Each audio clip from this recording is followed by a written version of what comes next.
മറ്റു രീതിയിൽ പറഞ്ഞിരിക്കുകയാണെങ്കിൽ ലോകത്തിൻ്റെ പല ഭാഗങ്ങളിലും കൊലപാതകങ്ങൾ, അക്രമങ്ങൾ, ബലാത്സംഗങ്ങൾ, പിന്നെ മനുഷ്യർ തമ്മിലുള്ള സംഘർഷങ്ങൾ, പിന്നെ മൃഗങ്ങളുടെ ഇടയിൽ പോലുള്ള അക്രമവാസന,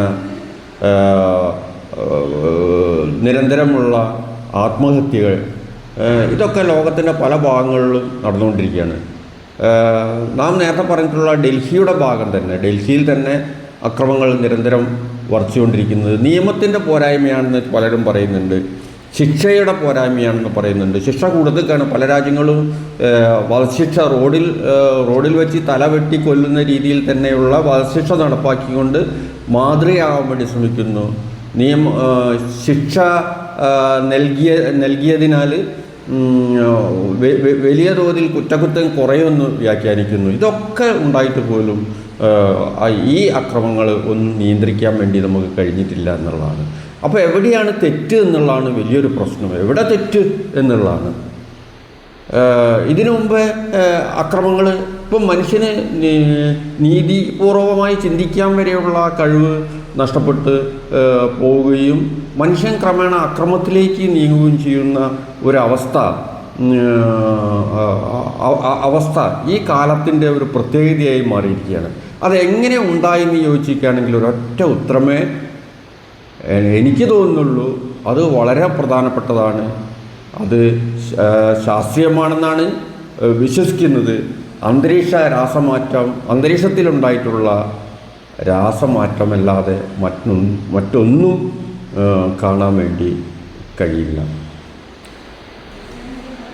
അക്കൗണ്ടിങ് സൈലൻ്റ് വിക്ടിയിലേക്ക് നിങ്ങൾക്കെല്ലാവർക്കും സ്വാഗതം. ഇന്ന് പറയാൻ വേണ്ടി പോകുന്നത്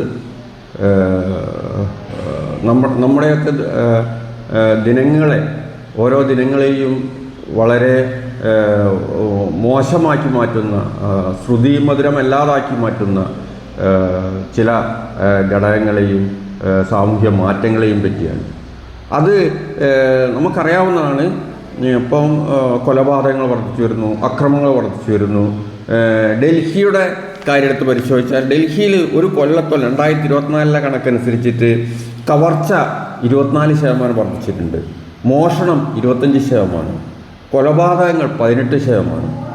പിന്നെ റോഡ് സേഫ്റ്റി എന്ന് പറഞ്ഞിട്ടാണ് റോഡിൽ വാഹനം ഓടിക്കുന്ന ആളുകളും യാത്രക്കാരും ഒക്കെ അശ്രദ്ധപരമായിട്ടാണ് കൈകാര്യം ചെയ്യുന്നത്. ശ്രദ്ധ മറ്റു പല വഴിക്കും തിരിഞ്ഞു പോകുന്നതുകൊണ്ടാവാം ഈ രൂപത്തിൽ ഉള്ള അതുകൊണ്ടാണ്.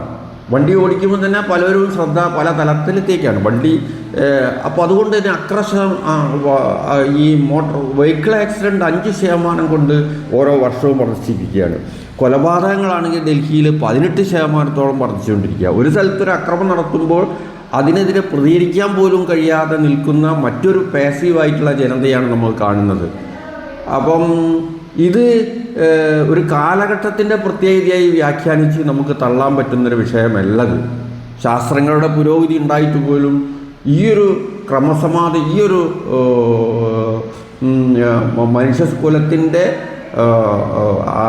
മനുഷ്യകുലത്തിൻ്റെ ആ സ്വാഭാവിക നന്മ പോലും മനുഷ്യരാണെന്ന് പോലും പറയാത്ത വിധത്തിലുള്ള ബിഹേവിയറായി മാറുന്നത് എന്തുകൊണ്ടാണെന്നുള്ളതാണ്.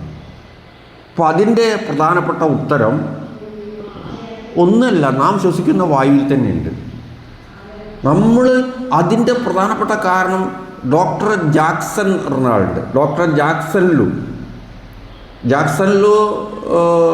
വലിയ എഴുത്തുകാരനായ ചിന്തകനായിരുന്നു, സമൂഹത്തിലെ മാറ്റങ്ങളെപ്പറ്റി പഠിക്കുന്ന ഒരാളായിരുന്നു. അദ്ദേഹം പറഞ്ഞത് ധാർമ്മിക ബോധം പോലും മനുഷ്യനിലെ അടുത്ത കാലത്തായിട്ട് കുറഞ്ഞുകൊണ്ടിരിക്കുന്നതിന് പ്രധാനപ്പെട്ട കാരണം അന്തരീക്ഷത്തിലെ രാസമാറ്റമാണെന്നാണ്. കൊലപാതകങ്ങൾ വർദ്ധിക്കുന്നതിൻ്റെ കാരണം അന്തരീക്ഷത്തിലെ രാസമാറ്റം എന്ന ജാക്സൺ ലൂ പറഞ്ഞു വെച്ചിട്ടുള്ളത്. അത് എവിടെയാണ് ബാധിക്കുന്നത്? ന്യൂറോൺ എവിടെയാണുള്ളത്? നമ്മുടെ ബ്രെയിനിലെ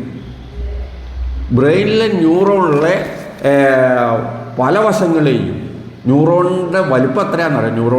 ന്യൂറോണാണ് നമുക്ക് വിവരങ്ങൾ കൈമാറുന്നതും നമുക്ക് സിഗ്നലുകൾ തരുന്നതും നമ്മൾ എന്ത് ചെയ്യണമെന്ന് തീരുമാനിക്കുന്നതും നമ്മളെ ബുദ്ധിയും നമ്മളെ കഴിവും നമ്മളെ പ്രവർത്തനമൊക്കെ തീരുമാനിക്കും ന്യൂറോണിനാണ്. എത്ര ന്യൂറോൺ ഉണ്ട് നമ്മുടെ തലച്ചോറിൽ? തലച്ചോറിൽ ഏകദേശം 86 ബില്യൺ ന്യൂറോൺസുകളുണ്ട്. 86 ബില്യൺ എന്ന് പറഞ്ഞാൽ നമ്മുടെ ഭൂമിയെ 2 പ്രാവശ്യം കറങ്ങുന്ന രീതിയിൽ ചുറ്റി വളയാൻ പറ്റിയ രീതിയിൽ ന്യൂറോണുകൾ അന്തരീക്ഷത്തിൽ നമ്മുടെ തലച്ചോറിലുണ്ട്. ഈ ന്യൂറോൺ പരസ്പരം ബന്ധപ്പെട്ട് കിടക്കുകയാണ് ചെയ്യുന്നത്. ന്യൂറോണിനെ പറ്റിയുള്ള പഠിച്ചുള്ള ശാസ്ത്രം ഇന്നും അപൂർണമാണ്. അപ്പം ഈ ഈ സെൽ കൗണ്ടിങ് ടെക്നിക്ക് ഉപയോഗിച്ചാണ് ഇവരെ ഏകദേശം കണക്ക് ചെയ്തിട്ടുള്ളത്. അപ്പോൾ പുരുഷന്മാരുടെ സ്ത്രീകളുടെ ഇടയിൽ ഈ ന്യൂറോൺസിൻ്റെ അളവ് ഏകദേശം 63-73 ബില്യൺ ഇടയിലായിട്ടാണ് അറിയപ്പെടുന്നത്. അപ്പോൾ നമ്മൾ ഈ അന്തരീക്ഷ രാസമാറ്റം ന്യൂറോണിലാണ് മാറ്റം ഉണ്ടാക്കുക. അതാണ് അതിൻ്റെ ട്രാൻസ്മിഷൻ പവറിൽ മാറ്റം ഉണ്ടാക്കും. ന്യൂറോൺ കുറയാൻ തുടങ്ങും, വലിപ്പം കുറയാൻ തുടങ്ങും. വലിപ്പം കുറയാൻ തുടങ്ങുന്നതിൻ്റെ ബ്രെയിൻ ബ്രെയിൻ അട്രോഫി എന്നാണ് ഇതിന് പറയുക. അതിൻ്റെ ശ്രിങ്കേജ് ഇത് ചുരുങ്ങി വരും. എത്ര ശതമാനം ചുരുങ്ങി വരുന്നുണ്ട്? 18 മുതൽ 20% വരെ ഇപ്പോൾ അടുത്ത കാലത്തായിട്ട് ബ്രെയിനിൻ്റെ ഈ ഒരു ന്യൂറോണിൻ്റെ കഴിവ്, ട്രാൻസ്മിഷൻ കഴിവ് ക്രമേണ കുറഞ്ഞു വരുന്നതായിട്ടാണ് കാണുന്നത്. പ്രത്യേകിച്ചും 1990 ശേഷം ജനിക്കുന്ന തലമുറയിൽ ഈ ഒരു പ്രവണത വളരെ കൂടുതലായിട്ട് കണ്ടുവരുന്നുണ്ട്. അപ്പം ന്യൂറോൺ ഒരു വസ്തു കുറയുന്നതിന് പ്രധാന കാരണം അന്തരീക്ഷത്തിൽ ന്യൂറോണിൻ്റെ കഴിവ് കുറയുന്ന പ്രധാന കാരണം അന്തരീക്ഷത്തിൽ അടങ്ങിയിട്ടുള്ള കാർബൺ മോണോക്സൈഡ്, വ്യവസായങ്ങളുടെ പുകയിൽ നിന്നാണ് വരുന്നത്. പിന്നെ നൈട്രസ് ഓക്സൈഡ്, പിന്നെ അതുമാതിരി തന്നെ ഹരിതഗ്രഹവാതകങ്ങൾ, പിന്നെ അതുമാതിരി തന്നെ മറ്റ് ആർഗൺ, അങ്ങനെയുള്ള ധാരാളം വാതകങ്ങൾ അന്തരീക്ഷത്തിൻ്റെ കോമ്പിനേഷനെ തന്നെ, അതിൻ്റെ ഒരു കോമ്പോണൻ്റ് ഉണ്ട്. ആ കോമ്പോണനെ തന്നെ സ്വാഭാവികമായിട്ട് രൂപീകരിക്കപ്പെട്ടിട്ടുള്ള അതിൻ്റെ കോമ്പൗണ്ടിനെ മാറ്റിമറിച്ച് കളയുന്നു, അസന്തുലിതാവസ്ഥയായി കളയുന്നുണ്ട്. അങ്ങനെ ഈ കമ്പോണൻ്റ് ഇത്തരത്തിലുള്ള കാർബണ് മറ്റു വാതകങ്ങളും നമ്മുടെ ന്യൂറോണിനെ ബാധിക്കുമ്പോൾ അവ ചുരുങ്ങുമ്പോൾ എത്തിക്കൽ പ്രഭാവം പോലും എത്തിക്സ് പോലും ഉൾക്കൊള്ളാൻ പറ്റാതെ രീതിയിലുള്ള ആളുകളായിത്തീരുന്നു. ഇപ്പോൾ ഡൽഹിയെ സംബന്ധിച്ചിടത്തോളം ഡൽഹിയിലെ ആളുകൾ ഭയങ്കര തിരക്കാണ്, 24 മണിക്കൂറും തിരക്കാണ്. പക്ഷേ കാര്യം എന്താണെന്ന് ചോദിച്ചാൽ കാര്യമൊന്നുമില്ല. കാര്യമൊന്നും പറയാനില്ല, അവർക്ക് ഒന്നും പറയാനില്ല. പക്ഷെ അവരെപ്പോഴും തിരക്കിലാണ്. പുതിയ കുട്ടികളെ സംബന്ധിച്ചിടത്തോളം കുട്ടികൾക്ക് അറ്റൻഷൻ ഡെഫിഷ്യൻസി വരുന്നുണ്ട്. ക്ലാസ്സിൽ മര്യാദയ്ക്ക് ഇരിക്കാൻ പോലും സ്വസ്ഥമായിട്ട് ഒരു നിമിഷം പോലും ഇരിക്കാൻ വേണ്ടി കഴിയുന്നില്ല. അതുകൊണ്ടാണ് കേരള സർക്കാർ ഇപ്പോൾ അടുത്ത കാലത്തായിട്ട് കുട്ടികൾക്ക് ഈ ടെൻഷൻ റിലീസ് ചെയ്യാൻ വേണ്ടിയിട്ട് എക്സസൈസ് കൊണ്ടുവന്നിട്ടുണ്ട്. എക്സസൈസിനെ പല രീതിയിലും വ്യാഖ്യാനിക്കപ്പെട്ടു. ഇത് കുട്ടികൾക്ക് ഓക്സിജൻ്റെ അളവ് ശരീരത്തിലേക്ക് എടുക്കുന്നത് കൂട്ടിയിട്ട് അതിൻ്റെ കാർബൺ ഡയോക്സൈഡ്, ശരീരത്തിലുള്ള കാർബൺ ഡയോക്സൈഡ് മറ്റു വാതകങ്ങളും പുറന്തള്ളാൻ വേണ്ടി സഹായിക്കും. അപ്പോൾ അവർക്കൊരു ഉഷാറുണ്ടായി വരും, കുട്ടികൾക്ക് ഉഷാറുണ്ടായി വരും. നമ്മൾ കൃത്രിമമായിട്ട് ഇത്തരത്തിലുള്ള ഉഷാറുകളൊക്കെ സൃഷ്ടിച്ചാൽ മാത്രമേ ഉള്ളൂ നമുക്കൊരു പുതിയ തലമുറ, നല്ലൊരു കുട്ടികളെ ഭാവി എടുക്കാൻ വേണ്ടി കഴിയുള്ളൂ. അപ്പം ഇങ്ങനെയുള്ള പുതിയ വ്യായാമ രീതികൾ വളർത്തിയെടുക്കുന്ന തലമുറയാണ് നമുക്ക് അത്യാവശ്യമായി വരുന്നത്. പിന്നെ മറ്റൊരു പ്രധാനപ്പെട്ട കാര്യം എന്താണെന്ന് വെച്ചാൽ 2000-ന് ശേഷം ജനിച്ചിട്ടുള്ള 2010-ന് ശേഷം ജനിച്ചിട്ടുള്ള കുട്ടികളിൽ പ്രധാനമായിട്ടും കണ്ടുവരുന്ന ഒരു സ്വഭാവമുണ്ട്. ആ സ്വഭാവം എന്ന് പറഞ്ഞിട്ടാണെങ്കിൽ അവർ വളരെ കഴിവുള്ളവരായിട്ട് തോന്നുന്നു നമുക്ക്. 10 വയസ്സായ കുട്ടി 15 വയസ്സായ കുട്ടികളുടെ പെരുമാറ്റം കാണിക്കും, അല്ലെങ്കിൽ 2 വയസ്സായ കുട്ടി 8 വയസ്സായ കുട്ടികളുടെ പെരുമാറ്റം കാണിക്കും. നമുക്ക് ചെറുപ്പകാലത്ത് വളരെ കഴിവുള്ളതായി തോന്നും. കാരണം എന്താണെന്ന് വെച്ചാൽ അവർ ജനിക്കുമ്പോൾ സാധാരണഗതിയിൽ 80-85% ന്യൂറോൺ ഗ്രോത്ത് ഉണ്ടാകാൻ പറ്റുള്ളൂ. അതിന് പകരമായിട്ട് ഇപ്പം ജനിക്കുന്ന കുട്ടികളിൽ 95% കോളം ന്യൂറോൺ ഗ്രോത്ത് ഉണ്ടായിട്ടുണ്ടെന്ന് ഡോക്ടർ ജോയ് ഗ്രേഡറിൻ്റെ പരീക്ഷണത്തിൽ തെളിഞ്ഞിട്ടുണ്ട്. ജോയ് ഗ്രേഡർ കഴിഞ്ഞ നാച്ചുറൽ വാരിയിൽ എഴുതിയതാണ്.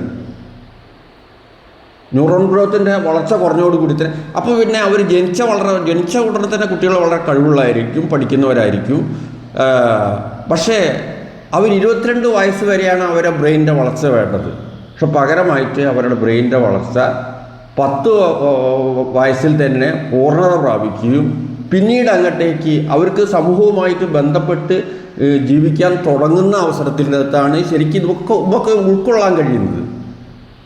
ആ സമയത്ത് ബ്രെയിനിൻ്റെ വളർച്ച ഇല്ലാതെ ആവുകയും അവർ ചുരുങ്ങിപ്പോവുകയും ചെയ്യുന്നൊരവസ്ഥ വരും. ഇതുകൊണ്ട് തന്നെ അവർ സാമൂഹ്യബന്ധം കുറഞ്ഞോടുകൂടി തന്നെ അവർ അത്തരത്തിലുള്ള ലഹരിയിലേക്ക് പോകുകയും ചെയ്യുന്നുണ്ട്.